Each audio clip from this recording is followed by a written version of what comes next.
I'd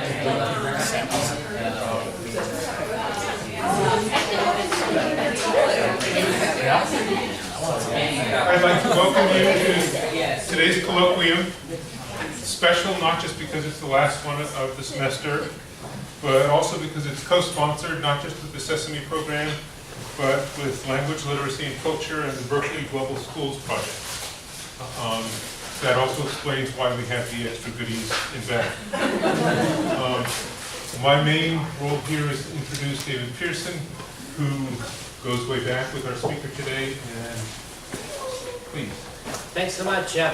It's a pleasure to be co-sponsoring this seminar with your normal auspices, and we're privileged today to bring to you a longtime colleague of mine, Rand Spiro.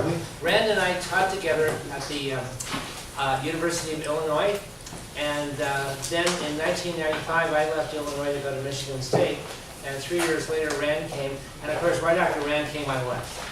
That happens a lot to me. At any rate, Rand and I have spent a lot of years together. We've talked about and discussed and argued over many issues related to reading comprehension and learning from text and learning from a variety of displays. We actually wrote two articles together, one trying to explain schema theory, I don't know if you remember this, and how schema theory could be used as a framework for understanding both children's successes and their failures in learning to read and write and think. It was so controversial that it got picked up by Instructor magazine, which is written for teachers. And we had, I can't remember the name of this, it was sort of like a schema theoretic framework for analyzing children's successes and failures in reading. And when it came out, and then the instructor said, we want to do a popular press version of it. And it came out 2 years later, and it was, I remember, it was called Schema, the new buzzword in reading. But it was only 2 pages long, and people actually read it. Probably more people read that article than have read the entire corpus of our collective work before and since. They know why it was called a buzzword. At any rate, most interesting, I think, about Rand has been his iconoclastic and his sort of stance toward the field and his ability to always think outside the box, no matter what the box was. You put a box there, Rand will put you outside. And I think that's what he's really best at. And you can tell by his title with the Post-Gutenberg revolution that he's onto something new. And I'm assuming that that's an assault on print. Is that right, Rand? It's an assault on ways of thinking that have dominated for the last 500 years. With Gutenberg as the sort of prototype. But less an assault, more positively, it's a look forward towards a new species in the making.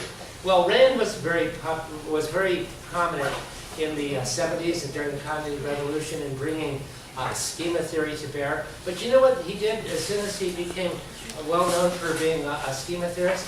He brought on one of the first critiques of schema theory and brought on a new theory called cognitive flexibility theory, which basically posited that the problem with schemata is that they were structures that were too rigid and too permanent, and that what you needed were much more flexible structures. His first version of that was the schema of the moment, which I've always loved. That's always been one of my favorite ideas. But because they're structures, but they're fleeting and they don't last, and they have to be reinvented and reassembled and things like that. And that led to cognitive flexibility theory. And I don't know what it's led to today, but I'm sure you're in for a very interesting ride with the mind of Rand Spiro. Rand? Thank you, David. Well, thanks, David. Thanks, Lloyd Goldwasser for a lot of help. Thanks, I think, Sesame, who is sponsoring or co-sponsoring this, and other groups. This is a pretty large box, and the only thing I could think of that would jump totally out of the box, I'm going to talk exclusively today about art history, and in fact exclusively about Picasso's Les Demoiselles d'Avignon. I hope you all like Cubism and don't mind if this won't have anything to do with education. Okay, just kidding. I just like to have a pretty picture up that doesn't have anything to do with my talk, and doesn't give away anything. But though, actually, if you were to, dare we try this? If you were to think of this painting as somehow epitomizing modernity in some way, wanted to learn about modernity or 20th century social and cultural history or something like that, what theme of modernity do you see embodied most in this painting? I'll simulate you as an audience. Oh, we actually have somebody who wants to suggest something. What about like the interruption of single point perspective?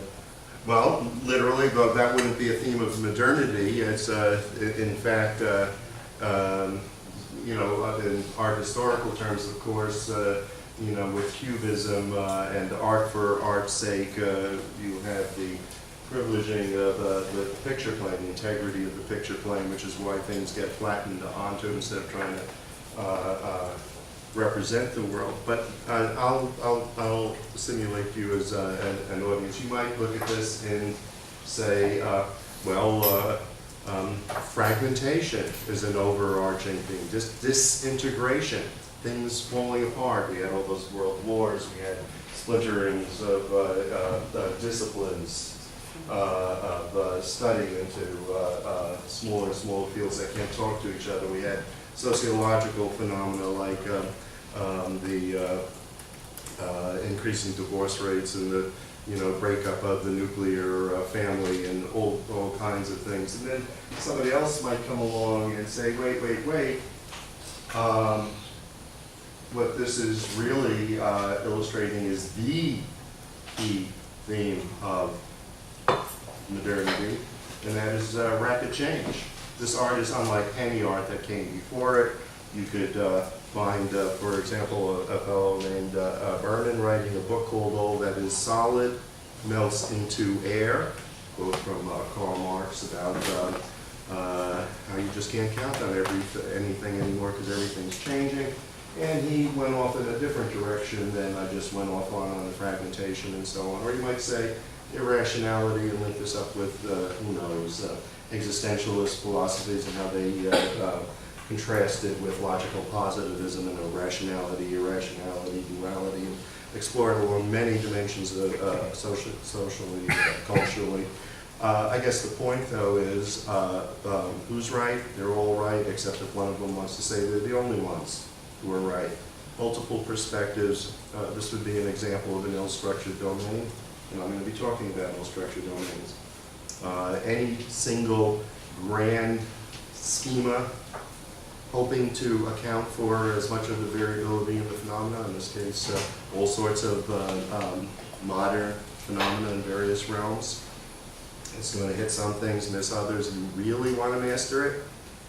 Learn several of those perspectives. See how they interrelate. See how sometimes they can be combined to give you more power. So I guess in some sense this could be considered a epigram of sorts, what I'm going to talk about. What I do want to talk about, though, is a change that's going on in the world, and it causes me to look at my work, our work, in a somewhat different light. As David said, I did a lot of work in schema theory. I've been doing this, thinking about studying, learning, building learning environments for a long time. And something is different in the air today. So how did I get here? Very quickly, I thought that you couldn't have a prepackaged schema or script or template in your head that you could retrieve from long-term memory and apply to all the different situations you were encountering. The world was too messy world was too irregular. It came at you in too many ways. So I started to worry about how you use knowledge, because clearly you always have to go beyond the information given and use a lot of prior knowledge to help you understand new situations, new texts, solve problems, work on new cases if you're a professional, a teacher, doctor, and so on. And if the situations you were encountering vary too much one to the next, how do you go about using your prior knowledge? Because again, if they vary a lot, that means you can't take a wide range of examples, put them in a box, give them a label, and treat them all the same. That would be more of a well-structured domain, but the world seemed to be full of ill-structured domains. So yet I developed this idea of flexible knowledge structures that allowed you to build, as David said, a schema in the moment for a particular situation, bringing to bear knowledge from here, knowledge from there, aspects of prior experience.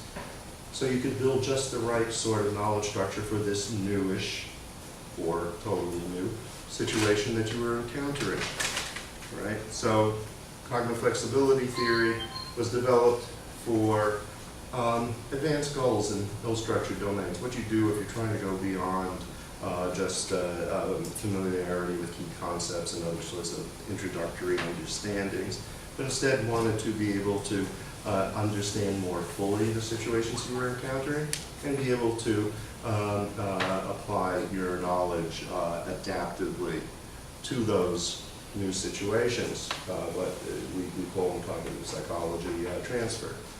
The use of knowledge in situations different from those of initial learning. And before long, I came to realize that the best way you go about building knowledge in these complex and ill-structured domains was to look at a lot of examples, a lot of cases. You needed to know how the world went, because in an ill-structured domain, you can't abstract away from cases, examples, events, to some generic structure that will apply to a wide range of situations, or it would not be an ill-structured domain. So in some sense, the relationship between cases and concepts kind of reverses in ill-structured domains. Well-structured domain, you have concepts, and you have lots of different examples you could use to help teach those concepts, and they're kind of interchangeable because they're all examples of that concept. They all fit in that box. Well-structured domain, you have to privilege the occurrences in the world, the things the cases that you're going to have to apply knowledge to. You have to learn from cases so you can apply knowledge to cases in the absence of widely applicable generic knowledge. But you still use concepts, but they come together in different combinations in different ways to help you to deal with the examples. So instead of concepts, and they're interchangeable examples, you have examples, concept A, concept B, concept F, another example, concept D, concept G, concept B. Concepts weave together through examples. So it's concepts in context rather than concepts in the abstract. A lot of interconnectedness. In an ill-structured domain, the whole tends not to be the sum of the parts. Any attempt at decomposability, putting things in separate chapters, putting things, breaking things down to components, linear separability, all of that. Domains tend to be multiplicative, non-additive, interactive. The whole is greater than the sum of the parts, which means you have to look at whole situations primarily, and then look at parts in a derivative way to help you to understand the situations, rather than in like in well-structured domains where you can look at the parts and they are the primary data, and you can build to wholes without losing much. So there's all kinds of differences between well and ill-structured domains, and they tend to be in opposite directions.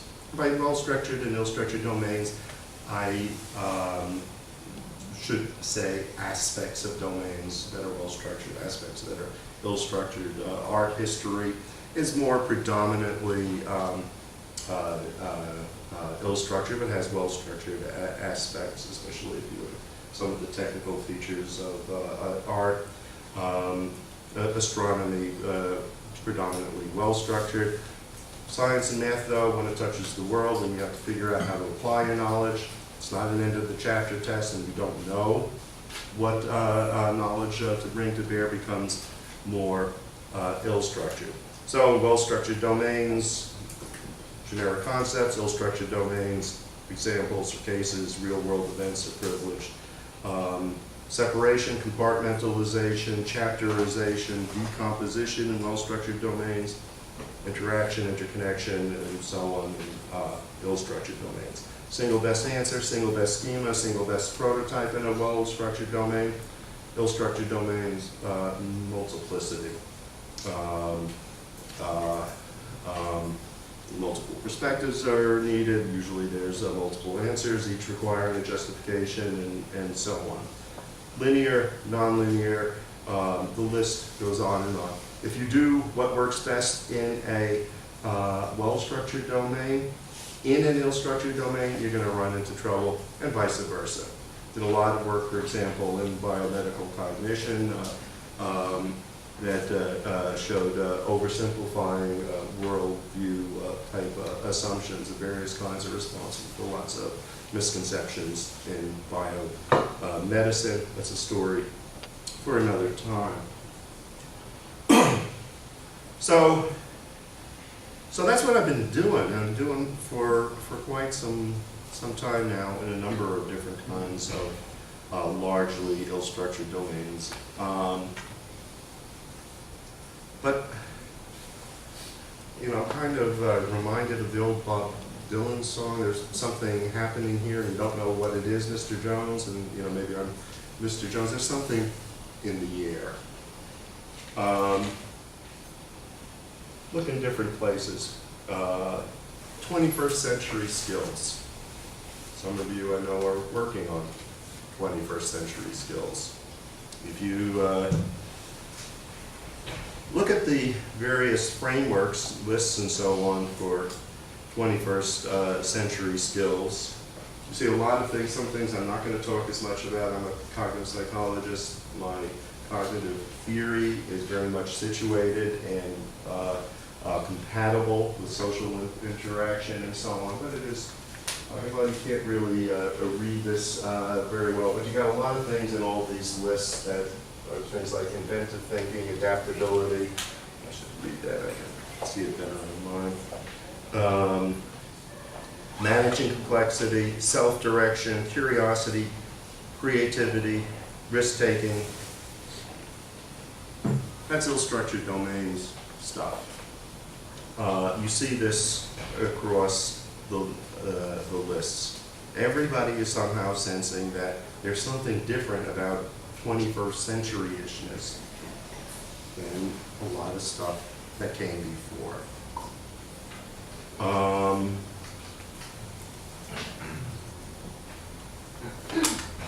Yeah, you know, you could. This is a paper by Chris Deedy, by the way. It's what's the name of it? Comparing frameworks for 21st century skills. It's nice one-stop shopping to start looking at a bunch of different frameworks on 21st century skills. But you will find a lot that's in common there. And what they're saying is you have to be able to think more independently. You have to be more creative.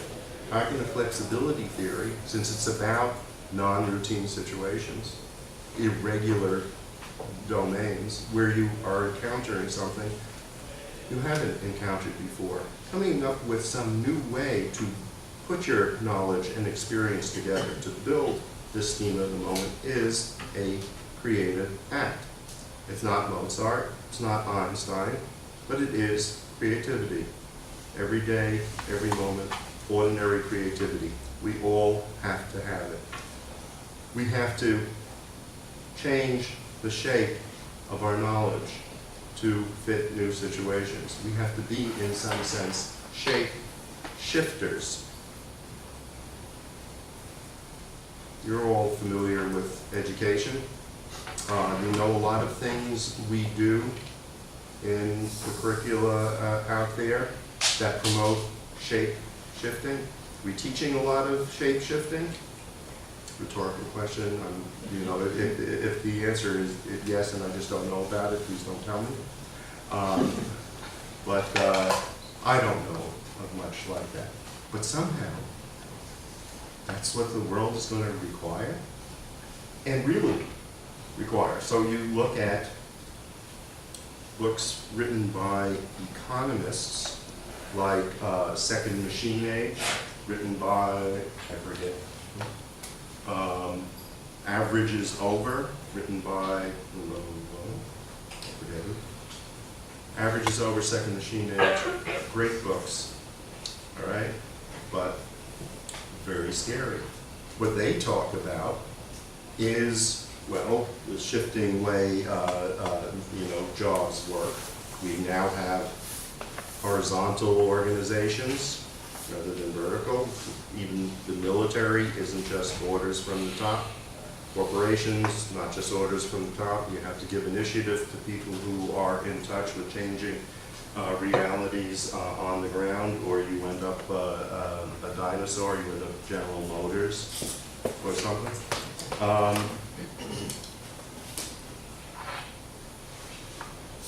Everybody in the corporate world wants people to be able to adapt to changing circumstances, constantly learn, because things are changing so fast and you have to be learning all the time. You're working and shifting coalitions on different topics. You have to be ready to shift your shape. Plus, artificial intelligence. Finally, for those of you who, like me, have been waiting for a long time, I was a professor for a little while in the Yale Artificial Intelligence Laboratory in early 80s, we were pretty optimistic then and doing some really good work in the Schenck and Wilson lab and other labs. But, billions went into AI and with very little success until recently. AI is doing great. And smart machines are smart about a lot of things.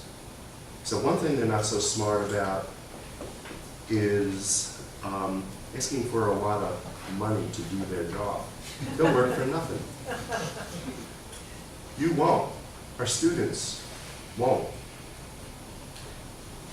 Average is Over, the name of one of those books.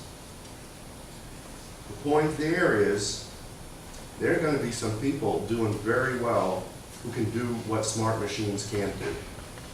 Things that are not codifiable, not orderly, not as regular, more creative, and more social, better communication, or I would say those three main things. Otherwise, you're going to be below average. Average is going to be taken over by technology, by artificial intelligence. So, how many of you are educational psychologists? Remember Kirshner, Sweller, and Clark's well-cited paper from educational psychologists back in maybe 2008, something like that? 2006? Here's my prediction. We all think time goes faster when you're getting older. We were just talking about this the other night. Once we can, tap into this at the neural level, find out from the psychology of the passage of time, how long, we're experiencing the passage of time, we're going to be surprised. It's an order of magnitude faster when you get older. I would have said 2008, but I wanted to say 2010. I made my correction, but it turns out it's 2006. Things are just flying by. Anyway, but still, one of the most cited papers, and, you know, they get a lot of things right. They talk about direct instruction, contrasting it with constructivist approaches, and they find tons of evidence that it works better if you just, along with some examples and worked out examples and all that, but mainly tell people, directly instruct them on what is essential in a domain. What are the procedures you go through in a domain? In other words, everything that is well structured, everything that a machine is going to be able to do well. You look at their, all the studies they cite, they're all from science and math. Not a single ill-structured domain. I argue with John Sweller all the time, and I say, hey, you know, all your stuff with cognitive load theory is not going to apply to ill-structured domains, because what is germane relative to, what's their term for the non-germane knowledge? Anyway, it changes. And you have greater complexity, you have greater cognitive load, and you have to deal with it because that's the way it is. So our job becomes, how do we make that cognitively manageable? But we still have to deal with that extra cognitive load, and you know, we can't run away from it. So he sends me, a student of his does a dissertation on music, ill-structured domain. And he says, worked perfectly. What was the topic in music? Pitch perception. As well-structured a topic in music as you can encounter. Anyway, what's the point? Not that we don't need people to learn science and math as always. Literacy, science, math, a foundation for everything. But if we're going to take a literally essentialist stance, they say, tell them what is essential. You're in big trouble in an ill-structured domain where there's a lot of variability from case to case, like happens so often in the messy world. And you might define such a domain as one where the identification of essential knowledge and properties doesn't exist, not if you want to account for a lot of variability in how you apply your knowledge in that domain. Ill-structured domains may be called, instead of ill-structured, non-essentialist. If we're going to only send out our students from our schools with essentialist knowledge, when the challenges we face as a society, achievement gaps, global warming, fresh water crises that are going to send billions of refugees out looking for sources of food and all, destabilizing the whole world, ruining economies. These are not problems that have simple solutions. We need people to be able to think in terms of the real world complexity of these problems, so they can be better informed voters, and so that some subset of them may even be able to contribute to solutions. Our school system, so that people can get jobs, is again, the essentialist knowledge, that's the easiest thing in the world. If you can spell out the procedures, spell out what's most essential, that is the easiest thing to program in AI. You are going out there obsolete before you even, the ink on your diploma is dry. So, it seems to me we're pointing towards something here that's bigger than just a kind of situationality of learning and instruction. Something that's more than just, here's some things you ought to do for well-structured aspects of knowledge, and here are some opposite sorts of things you do with ill-structured aspects of knowledge. Rather, it may be a changing time, a different effort. One other great book I'll recommend, for retired General Stanley McChrystal, Team of Teams. He was the 4-star general in charge of trying to combat Al-Qaeda in Iraq for a lot of the first decade of this century. And all he learned about how all the lessons he had learned were obsolete. Efficiency, planning, meticulousness. Finding an enemy that is ill-structured on purpose. They want to be unpredictable. They want to be indeterminate. And then he goes out and he also reviews lots of things going on in the world. Some great discussion of Frederick Taylor. Some of you have heard of Frederick Taylor, Science of Management. He took all the advances of science, planning, optimization, and the turn of the century from 19th to 20th, developed these principles for how to take the human out of every equation, how to make humans as much like machines in optimizing efficiency in the production of profit. In ill-structured domains, efficiency takes a different form. It's cognitive manageability. It's finding ways to pack as much punch into instructional units as possible so you don't produce cognitive overload. It's not the old mechanistic, quantitative optimization of Frederick Taylor. And again, in a beautifully written book by a very smart man and some of his associates, talks about a lot of realms of life where what he calls a new operating environment is abroad. There was this 20th century operating environment. In the 21st century, things are moving faster. They're changing more quickly. They're becoming more complex. More variables are interacting, making things less predictable, less determinate, more dependent on reading the situation you're in and figuring out how to deal with it.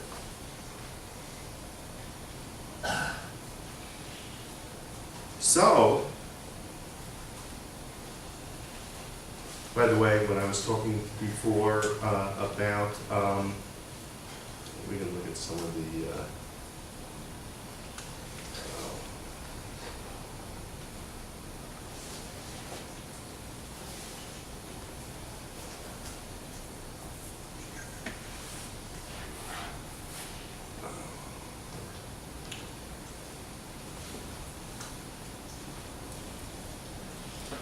everything in the current form of cognitive flexibility theory is about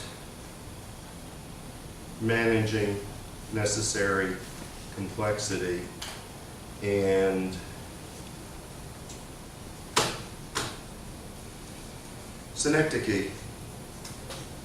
Everybody knows, probably not. Synecdoche is a trope. It's kind of like metonymy. Metonymies are part wholes, synecdoches are part whole.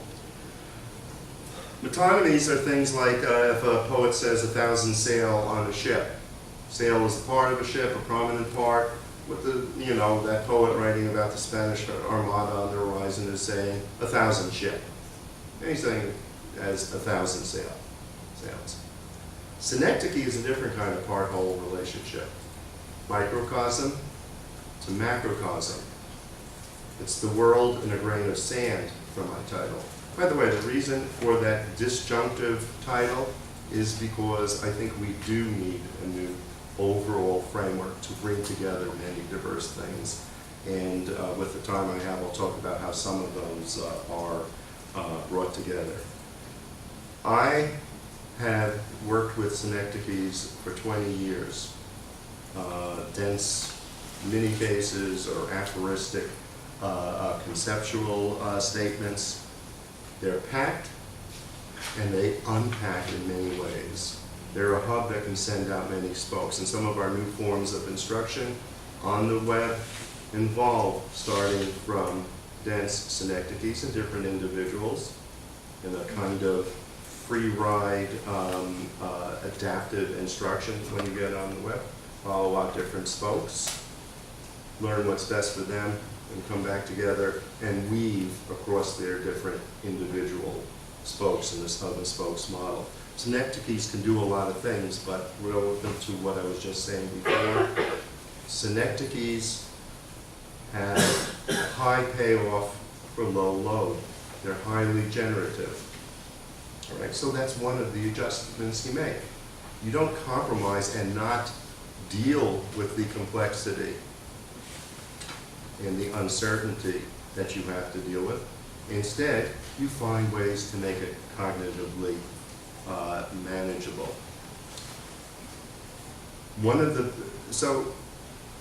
One argument then is the world is changing and we are entering a new epoch. That doesn't mean that you don't deal with well-structured stuff. The old epoch, we dealt with well-structured stuff and ill-structured stuff, but what was first and foremost in your mind, your orientation was find the regularities. Find a good mechanistic way to deal with something. Now, I'm arguing that highest order mindset feature flips. And what you need to do is first and foremost be on the lookout for irregularity, for variation, for heterogeneity, for diversity. And when you encounter irregularity, you're going to have no trouble dealing with that, and technology will help you to find those regularities, as we know, along with a lot of other things, including our wealth of knowledge for so long.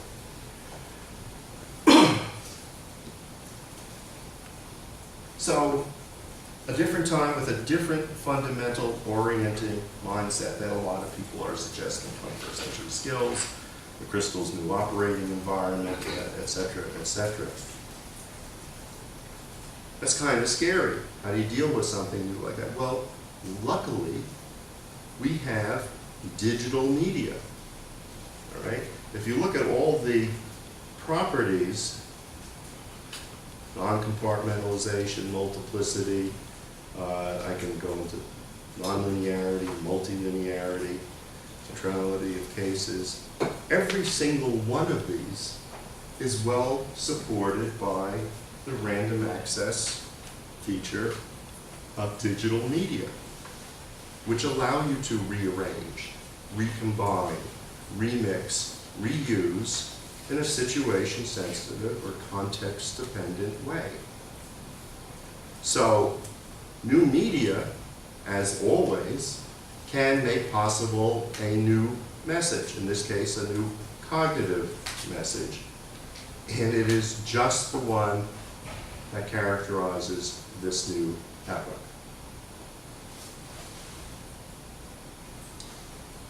So the trick then is how to build new forms of instruction to use the affordances of the technology to deal with these individual and societal needs that have changed at the highest level.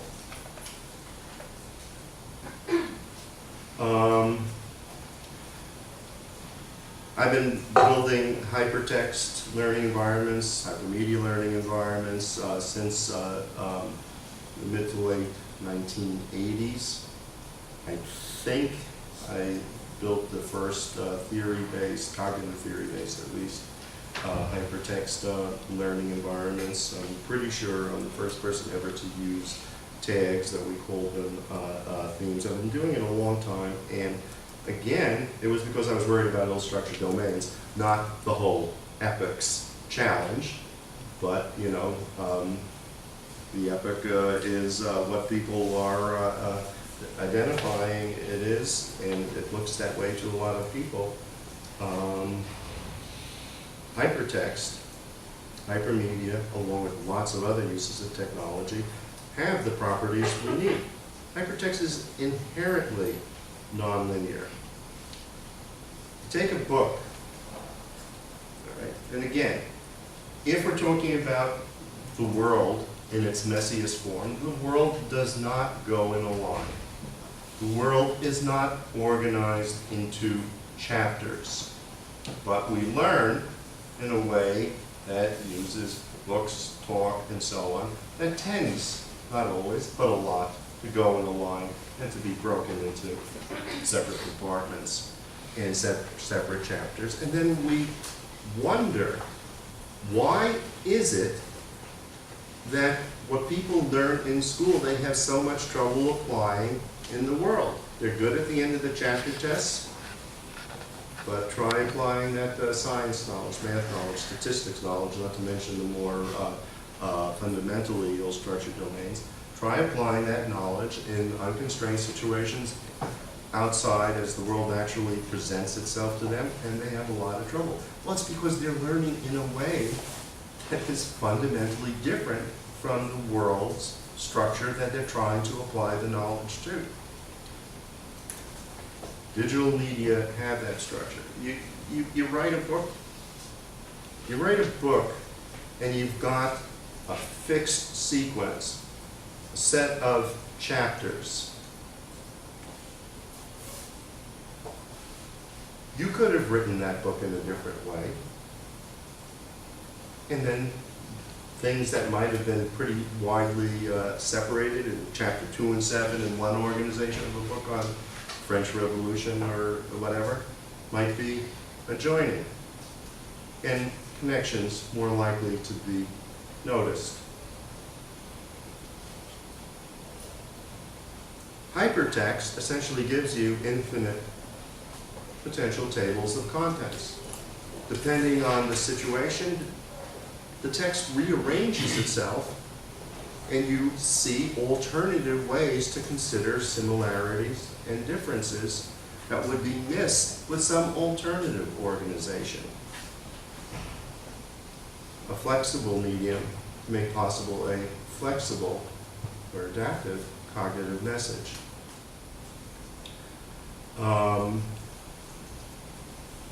And then allows you to do a lot of other things. Let me show you one quick example of some of the kinds of moves you can. This is a hypermedia learning environment I developed with Anne-Marie Palinsar. Anne-Marie Palinsar, along with Anne Brown, invented reciprocal teaching. One of the most empirically successful learning interventions, certainly for reading comprehension instruction that has ever come along.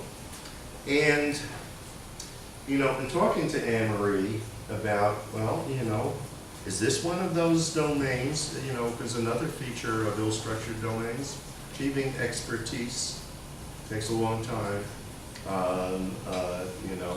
10 years, 10,000 hours, because you have to see a lot of the ways the world comes at you. You have to develop a lot of subjective judgments, appreciation for subtlety, nuance, tact. And, how do you get people, teachers you're teaching, reciprocal teaching to learn it in your 2-day, 4-day workshops? She shows me her manuals and says, I wish we could do these better. And they say things like, well, once the reader starts to become more proficient, you start to withdraw scaffolding.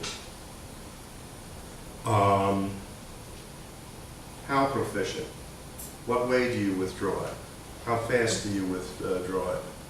What exactly do you mean by scaffolding? Because scaffolding comes in a lot of different forms. You know, it just takes time. Eventually they figure out they don't leave the workshops knowing that. Well, there should be a way to accelerate the acquisition of experience with computers. Talk about that in a second. But first, what are some of the most basic moves in any hypertext learning environment for an ill-structured domain? What are the characteristics of ill-structured domains, along with irregularity and non-routine nature cases varying a lot one to the next and prevent high-powered abstract generalizations, is that concepts are used differently in different contexts. Contextual variability. In a sense, they're Wittgensteinian for the philosophers out there. First move from the very first hypertext system we ever built was a conceptual variability search. So scaffolding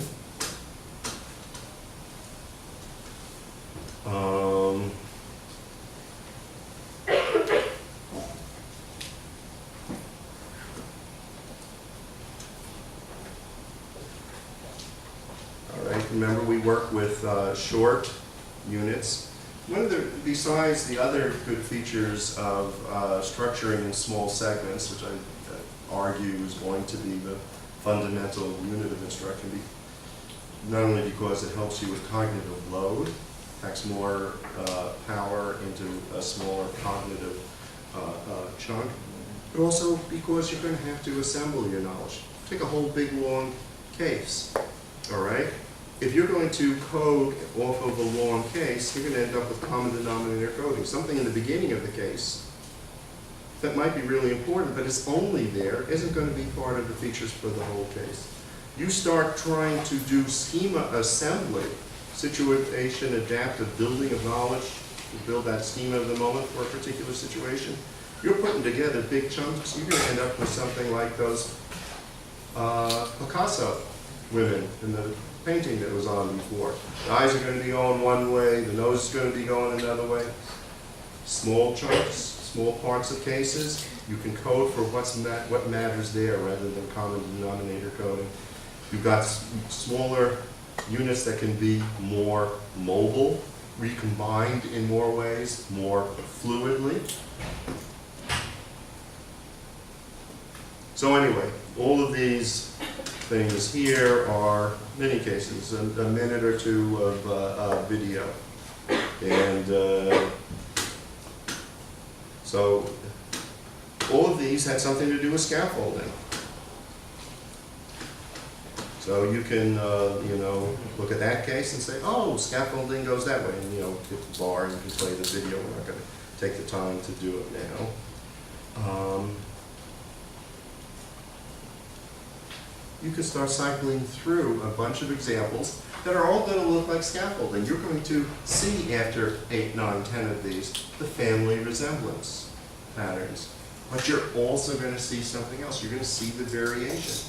You're going to see that they're not all exactly the same.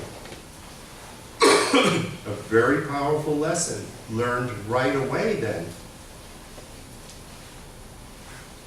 is one about mindset, about worldview, about habits of mind, about ways of thinking, and it says, don't count on a concept operating across examples in lockstep in the same way each time. You have to adapt your concepts to their context of occurrence, and you see that right away. Any conceptual variability search in any hypertext system we've ever used.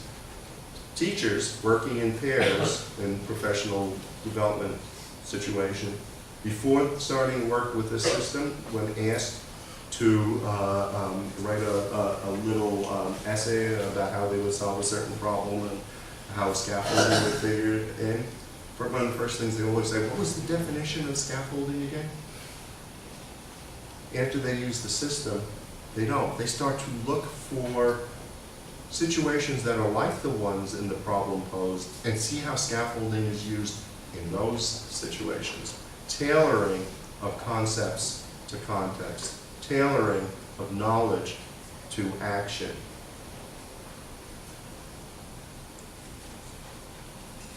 So some of these, and there's lots of other features here. You can hear if you some of these have interview data. You click on a microphone and you hear Anne Marie talking about why she used scaffolding in the way she used it in this particular example. If you need some more information and so on, those are side features. All right, but some of these are really dense. We call them crossroads cases, a metaphor I got from Wittgenstein, preface of the Philosophical Investigations, where he talked about how he couldn't write a good book, and he ended up, because every time he tried to go in a nice line, it crippled his ideas. We were just talking about that last night. And instead, he had these little short segments, like we were talking about, that he arranged in different orders to take you on a tour, crisscross, this direction and that, across a landscape of knowledge. When he died, by the way, I don't know if you remember in the Philosophical Investigations, all those little passages, some longer, some shorter, are numbered. He had his secretary type each of the numbered passages onto an index card. And what he was going to publish next was exactly the same prose from Philosophical Investigations in a different sequence.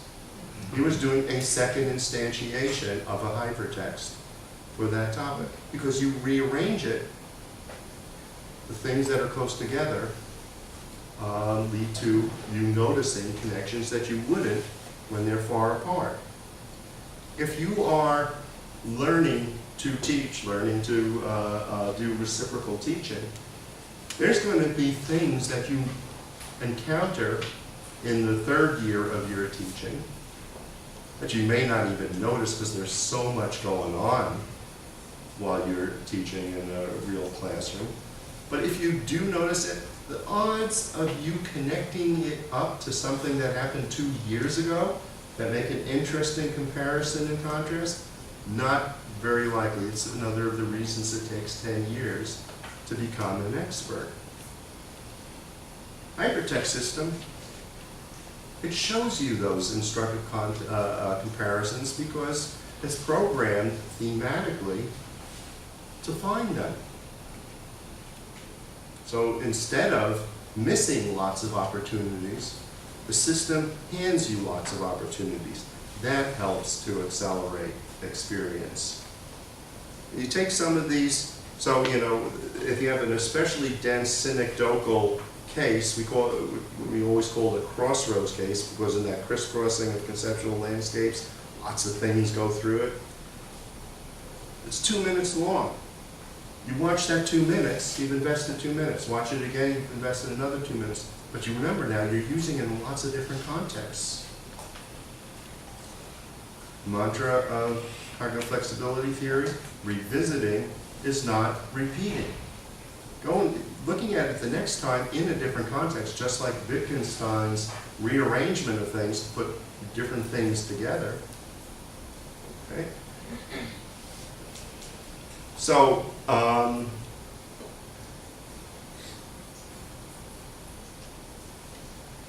you've seen a 2-minute video once, twice.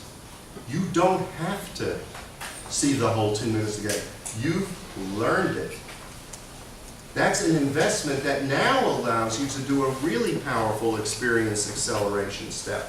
What that allows you to do is just work with a little reminder of,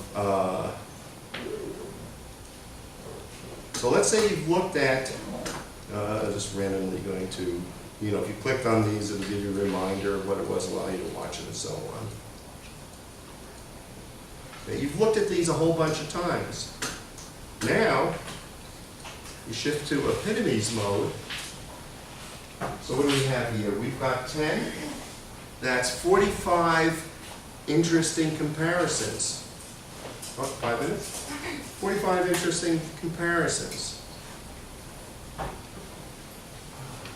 of things you've seen a lot that are each individually dense and complex. You can start quick cutting across them. These epitomes aren't 2 minutes long. They're 4 to 8 seconds or so long, some prominent part to remind you of what the larger case that you've already overlearned is. And now you're making comparisons and contrasts faster than the speed of light, capitalizing on that investment in these synecdochal cases, these deep, dense cases, radically accelerating acquisition of experience from cases.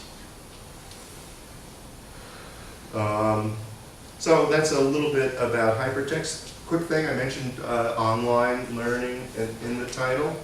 A lot of people say online learning, wow, too bad it can't be face-to-face.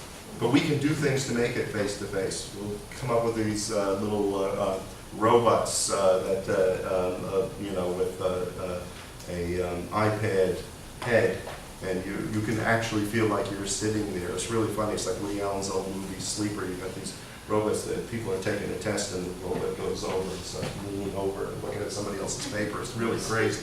But anyway, yes, it's good to have the social features of interaction and so on that we get face to face. But cognitively, for a lot of the goals of learning and the kinds of features, we've talked about some of them, online learning will eventually be seen, I'm sure, to be much more effective for developing deep interconnected learning than face-to-face. Face-to-face, the talk goes into the air. 4 weeks later, you remember there was something we talked about a couple of weeks ago. What?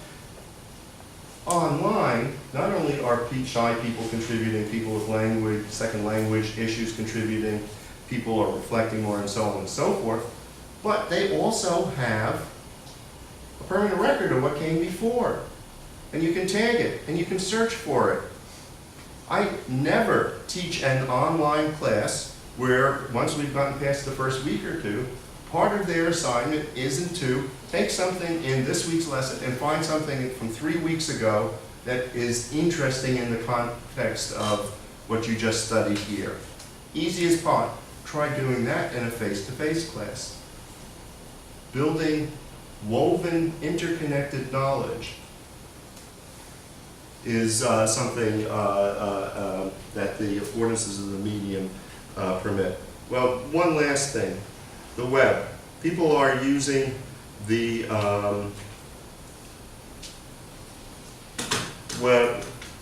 People are using technology in lots of ways that are maximally effective. People are using the web to spare themselves the trouble of thinking. People are using the web to find facts, find information. This will be the last thing I talk about, but during the question answer period I can talk about lots of other things we're doing, new forms of instruction, whatever you're interested in. But I'll finish with this one. First of all, it doesn't matter that we're not using this new medium well. Yes, Google may be making Nick Carr stupid, as he says in his famous Atlantic article. But that doesn't mean it has to be that way. More powerful than the most powerful computer on the planet in 1990. It's in your pocket. It connects you right up with the world of knowledge, with speed of access, precision of access, and so on. All right, when we think, we don't say, I'm going to use my long-term memory now. We say, think. When we look something up on here, we say, I'm going to check on the web. Well, at some point, if we get people to have an open rather than a closed mindset of learning, I want to discover more about the topic rather than find an answer. And people love doing that. When we push people to do that, when they find an interesting thing about carbon taxes, the first thing they have to do is now find something that makes a different argument about carbon taxes and climate change. that is also compelling. Now find another one. And you start to get pretty quickly that you're not looking for an answer. There's lots of different possible answers. You better develop a justification. You better understand the premises. You might better understand how attitudes and values and consequences figure in. All right. Open mindset of learning. You start using this all the time, or your computer if you're in front of a computer. Eventually you don't say, I'm going to look it up on the web. You just think with this, just like you think with your mind, your long-term memory. It becomes part of what we call in cognitive science your extended mind. Clark and Chalmers is a key reference there. Whoa, what you already know affects what you can come to know. Something we, one of the basic findings in cognitive and educational psychology.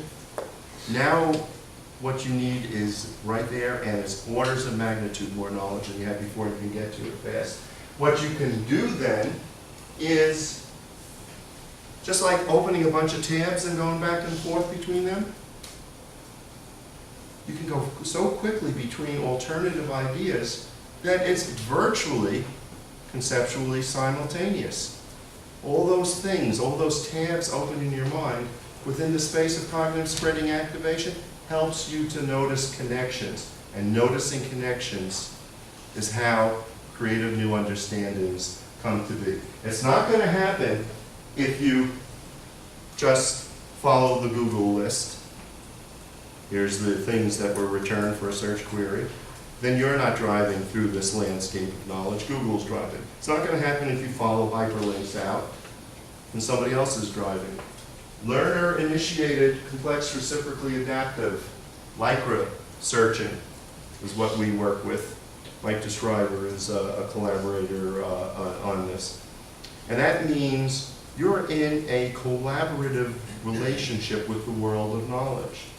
It's yin and yang. You think you know what you want, yang, but then you go receptive. Well, what is the world of knowledge telling you? How do I have to adapt? And then you change your queries. You add some words. You substitute some words.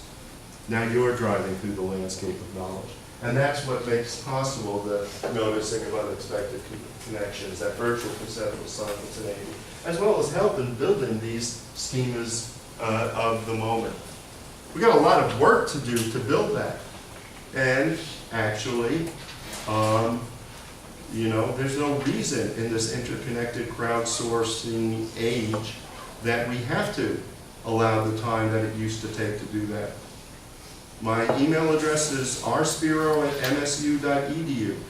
If you're interested in being part of an international team I'm building to try to move forward faster, because, teachers, as you know, always say, oh my gosh, it's like Sisyphus, you're pushing the boulder up the mountain, and then they change the operating system, then they change the technology.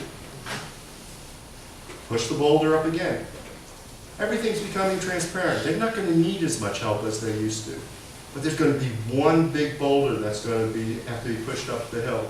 The boulder of radical reversal, mindset change, and the different kinds of cognitive practices and social practices associated with that. And that, with researchers, with people in schools, we're going to see if we can try to do that faster, working together, crowdsourcing different parts of the problem in different ways. If you're interested in doing it, it's something I invite you to do. I do believe there is going to be a post-Gutenberg mind. I think it's going to be as different as when we first got language, the nature of our thought changed. When we first got writing, and then all of a sudden we could have logic because you can notice the constancies and so on and so forth. Then with Gutenberg, when printed text came out, and Walter Ong and Marshall McLuhan and many others, David Olson, studied the difference between oral and written culture and how much that changed minds. Nonlinear, assemblage-oriented, situation adaptive, moment-to-moment creative thinking is what's coming next. That's what I call the new Gutenberg revolution in the title, and the associated new properties of thought, the post-Gutenberg mind. That's a revolution we can make happen sooner rather than later. Anyway, thank you.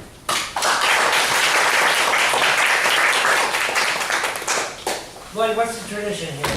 It's scheduled at 4 to 5:30. Does that mean we can do a Q&A for a while? Yes. Yeah, okay, so the floor, thank you so much, Rand, for those provocative thoughts. And the floor is open for questions and comments and whatever it is you want to say to and with Rand. And, you know, and if you prefer to tweet him, go ahead and do that. Twitter, small units, get a class going with it, following really good aggregators in, say, cognition and technology.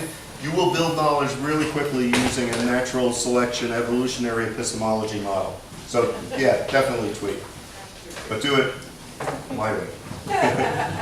Yes, what would you like to know or talk about? Well, I'm not shy. I have a question for you. Thank you. I told him that he had to return this pointer to me under threat. But did you notice he didn't use it once? I do have a question, and that is, I understand the construct of juxtaposing many instances and cases and the like, and how that builds a sort of a more flexible construct of an idea or a concept or a schema.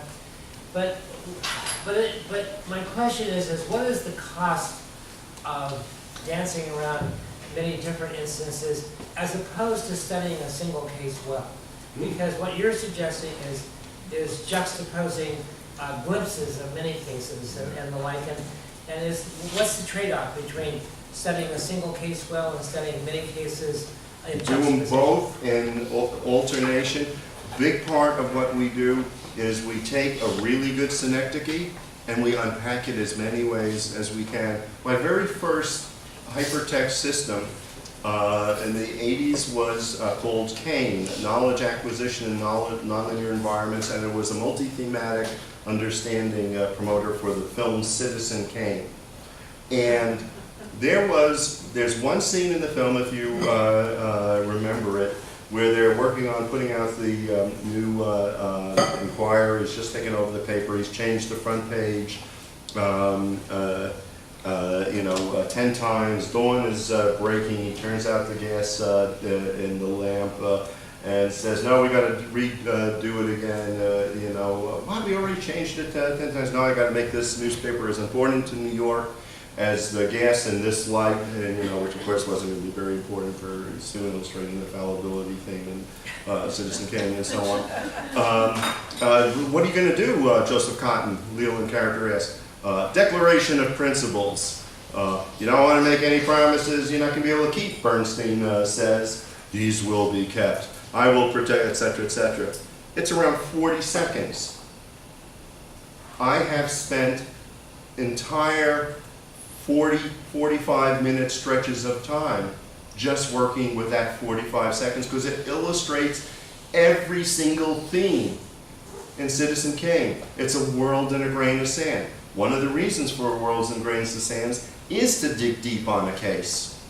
And then once you've done it, then you notice later at the banquet, right before he's going to take a leave of absence and go to Europe and buy statues, Bernstein stands up again at the banquet and says, "Are you going to buy statues, a lot of statues in Europe?" And King goes, "What does that have to do?" "Yeah, I guess, for sure." He goes, "Promise me," just like he had said earlier, don't want to make any promises you're not going to want to keep, Mr. Kane. You don't notice that connection unless you've dug deep along the principal behavior, promises, and so on and so forth. Makes you ready to go out, eat, and then going out makes you ready to come back and see more. Those are two complementary processes. Great question. Yeah. Yeah. I get the sense as you were laying out the difference between ill-structured and well-structured domains, that they're kind of existing at the same time rather than there being something that is new that doesn't allow the concept of well-structured domains to exist in the same way that they did before because of the very fact that an ill-structured domain could exist. So my question is, when you're trying to operate in an ill-structured domain, are there some things that are still available from our experience of well-structured domains that would act as heuristics for us to begin to negotiate, or at least to enter. And I'll give you an example from Sure. your original artwork from Picasso. When you look at that example, what you see is that when you look at that picture, if you look at triangles, triangles are unifying every one of those figures that are there. And so if you wanted to begin to understand the similarity and the differences, Yeah. then that would be a heuristic that would allow you to go into that. Absolutely. That's why and I don't say it as often as I should, well-structured aspects and ill-structured aspects. And of course, in science, throughout history, there have been things that seem ill-structured that eventually we find the patterns. You always look for the irregularities, and when they're there, use them, because as I said, it's the opposite direction. If there are regularities, and you act like it's an ill-structured domain, you get into as much trouble as when you treat an ill-structured domain as like it's well-structured. So, yeah, So it raises this question for me: is an ill-structured domain simply a domain that we haven't found irregularities for? well, sometimes it certainly has been throughout history. But my prediction, for example, Isaac Asimov aside, we're never, is that Asimov? Who did the Foundation? All right, an exact science of history and human behavior. I don't think we're ever going to have fully predictive, forward-looking history. We're never going to have a science of history. There's too many variables that come together in too many ways. What complexity theorists are finding about multiple variables interacting rapidly and dynamically changing situations, I think it's always going to produce some novelty. But there will be some things that we eventually discover the regularities in, and we always have to keep looking for. Yeah. Yes. My name's Erin Galvin, and I'm a student in school psychology. My question is, when you talked about shape shifting, I'm wondering how you understand Common Core as a response to this, and maybe some things that might be lacking or are done well. Well, I'm not an expert on Common Core, but I do like their emphasis on complexity. I would like to see more of an emphasis on, novel knowledge application, but there is even some of that. I think it's a step in the right direction compared to No Child Left Behind. Dave, you're more of an expert on Common Core than I am. How does that relate to what I've been talking about? In principle, Common Core is great on that score.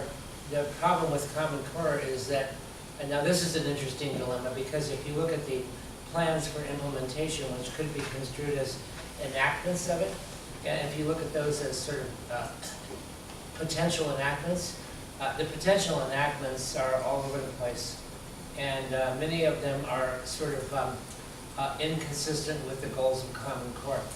And so you've got this sort of dilemma, and that is you've got to, I don't know whether the Common Core is well structured or ill structured. I actually think the implementations of it are good examples of rigid implementations rather than flexible implementations. But I think the intent of the Common Core is more consistent with your notions, but I don't know whether if you talk about Common Core in principle, then yeah, I think that it's possible to enact the kind of curriculum that you're implying is needed. If you look at the enactments, one wonders whether it's any different from what we had in No Child Left Behind, because those enactments can be pretty rigid. Interesting. Okay. Thank you. Yes.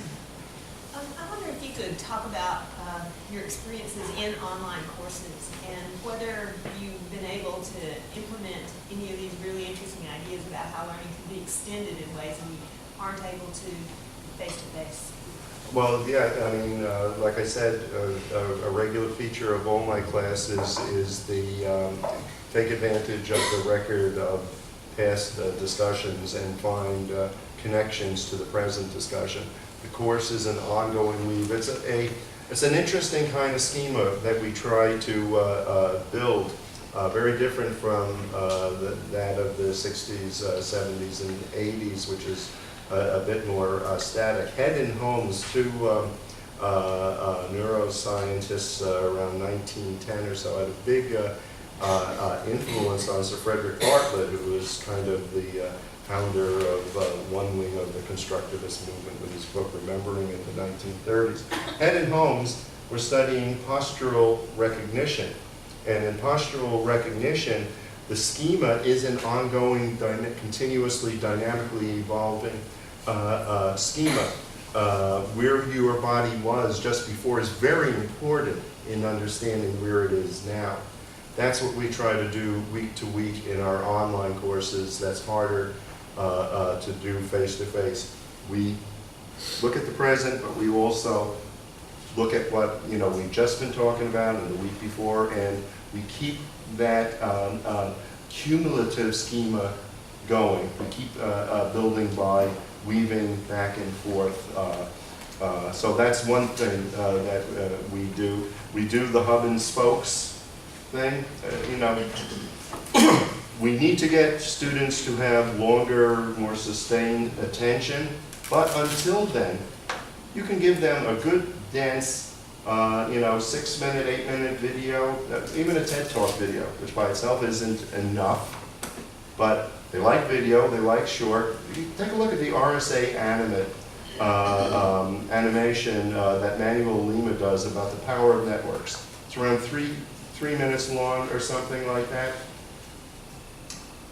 They like it because it's short. They like it because it's video.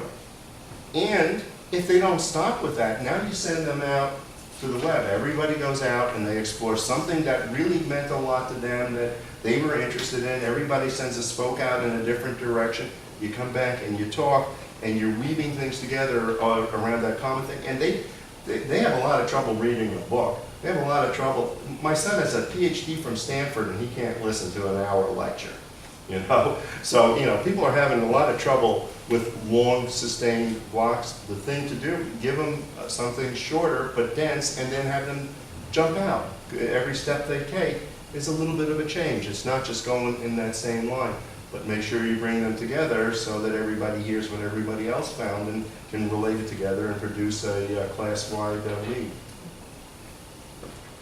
I had an experience this semester with it's not an online course, but I don't know why I did it, but I decided that I wanted to promote more discussion in the forum. And so one of the things I did is people, we read about 3 pieces a week in the class, and you get assigned on average about to be a summarizer of it. Well, the summary is really insights, questions, and critiques. Those are the 3 things each summarizer has to deal with, and then everybody else in the class has to respond to them.